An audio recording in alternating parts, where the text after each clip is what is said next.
Okay, Aiden, you asked me to show you how to write a game, and I thought I would put together these little videos for you to show you how you can go about creating a simple game like what you see here. This one's called Pong.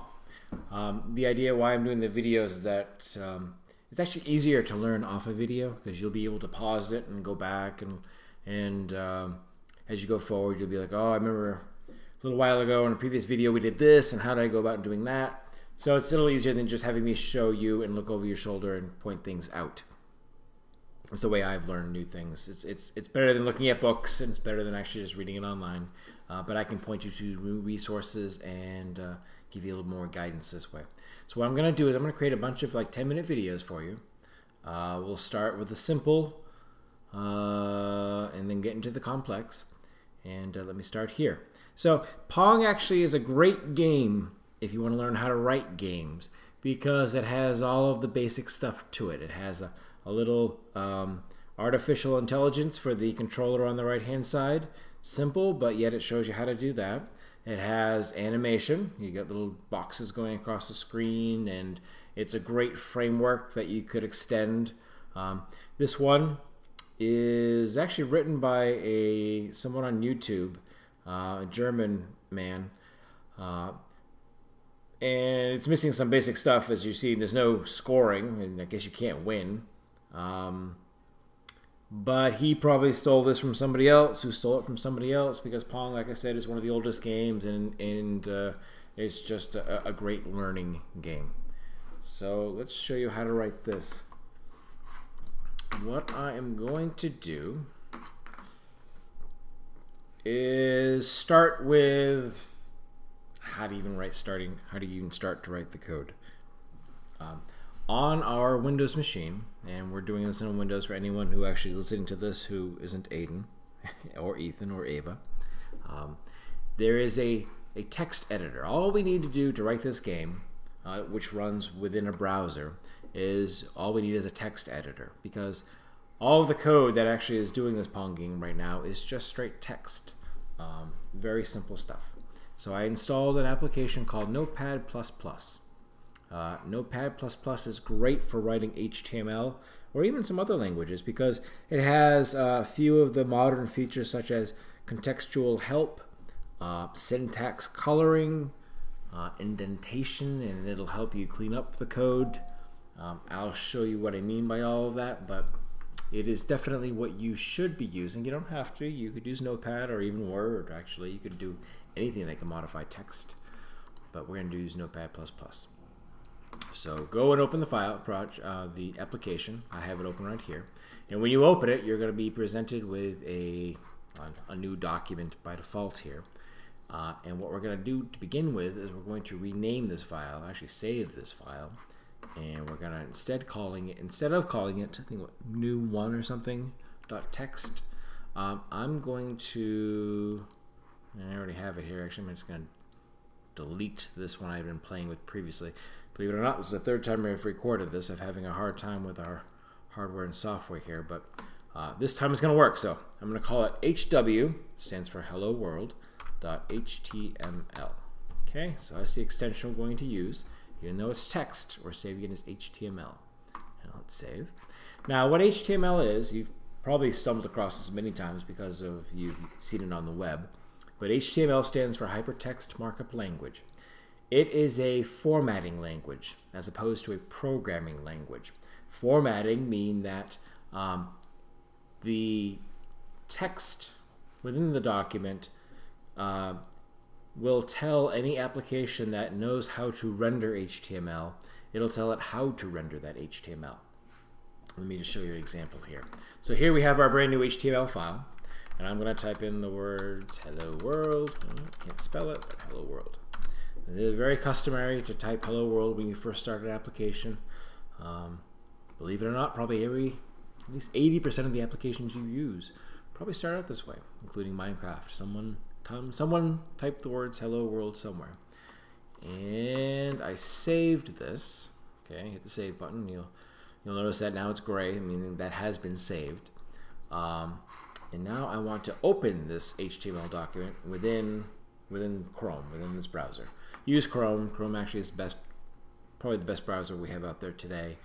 5 years ago it was Firefox, and 10 years ago it was IE, and 15 years ago it was Netscape, but today it's Chrome. To open it within Chrome, you can't just do file open, I don't think, can you? Yeah, there's no file open within a browser. What we're going to do instead is we're going to go back to File within Notepad++, and we're going to open the containing folder within Explorer. And we're going to wait. The computer is killing in Pong right now. And it's going to show us the folder with the file that we're modifying. And you notice in this case it actually has the Chrome browser, Chrome little icon, because this is my default browser. I think we could also have just right-clicked on it and said open with, you know, I could open IE or something else. But Chrome is what it's set for, so I'm going to double-click on it. Oops, careful. So I double-click on it, and over here it opens. Notice what we have in the address bar here. We have file : this is what we call the URI or URL, but I call it a URI. That identifies what document is being opened within Chrome. And so now we have Notepad++ on the left, we have Chrome on the right, and we have Hello World here, and we have Hello World there. And they look very similar because, and only because, the default font within Chrome appears to be Times Roman or Arial. I can never tell, just like it is in Notepad++. But this is where the HTML comes into play. HTML is a series of what we call tags. And these tags will tell the browser how to render the text. Let me show you what a series of tags looks like. And this is what a tag is. So a tag actually always starts with an angle bracket. It ends with an angle bracket, and then we have the opening portion of the tag, and we have the ending portion of the tag. The ending portion has this little, I think it's a forward slash. I call it a forward slash. Slash, it goes to the right. And whatever happens within the tags will be formatted accordingly. So we have here an H1. H1 in this case stands for heading level 1. And that's going to be the biggest version of the font by default. So if I go over here, I saved it, it's gray. I go over here, I refresh it, and boom, it's big. And here I can modify and save it again. Watch the icon, come back over here, and boom. So let's talk a little bit about contextual help and syntax coloring. You'll notice, because this has that HTML extension to it, that Notepad++ knows that this is an HTML file. And it knows that HTML has the concept of tags. Anything that actually is a tag, in this case, will be colored blue. I could alter that, but out of the box, that's what it looks like. I have blue for the tags, and anything that's actually something that's on the screen will come out as black. Contextual help means that if I go down here and I go open, and I start with the letter D, this is the help it's giving me. It's like, okay, these are all either attributes or tags. I'll tell you what an attribute is in a second. But these are all things that it knows about that are valid within HTML. For instance, a div. And a closing div. So it's helping me. And the coloring is helping me to make sure I don't write. If I put the word like that. Notice how now it's underlining it. That's probably a spelling mistake, but it's not blue anymore. It knows you can just look at this and say, oh, wait a minute, something's wrong. I what I call fat-fingered. I fat-fingered a mistake. So there, it works now. And this, good, perfect. And I save it, and divs won't have any effect here at all, so you won't see anything, but a div is something we use to divide up the screen and set attributes to particular portions of the screen. Try it again. We're not going to do a lot of HTML. We're going to do the basics of HTML, but you need to know this stuff to go forward. So I'm going to have you start here. The best thing to do at this point now would be to play with the HTML. You probably should go online, just Google HTML help, and you will find lots of cool things such as, I don't know, anchor tags, very important. Anchor with an href to google.com. I type this, I do that, and I say click me for Google. Oops, I can't spell. Google, bang, bang, bang, bang. Okay, /a, so that's my closing for the anchor tag, and I save it once again. And I go over here, and now I'll get a little anchor or link, and indeed, you'll see down here, when you go hover over it, at the bottom here it says, actually, this is going to be a mistake. I made a mistake already, see? If I click this, bad things are going to happen. It's going to go, oh, web page not found. Because what happened is I gave it just a file name. It looks like a file name to it. I need to give it a full address, HTTP. And I do it one more time. I gotta hit the back button to tell it to go back to where it was. And now, yeah, down the bottom, now it says google.com. So if I click it, it's gonna take me to Google. And that's how hypertext or hyperlinks work. Hyperlinks actually predate HTML on the web. I remember hyperlinks way back when the Mac first came out. Mac when I was in high school.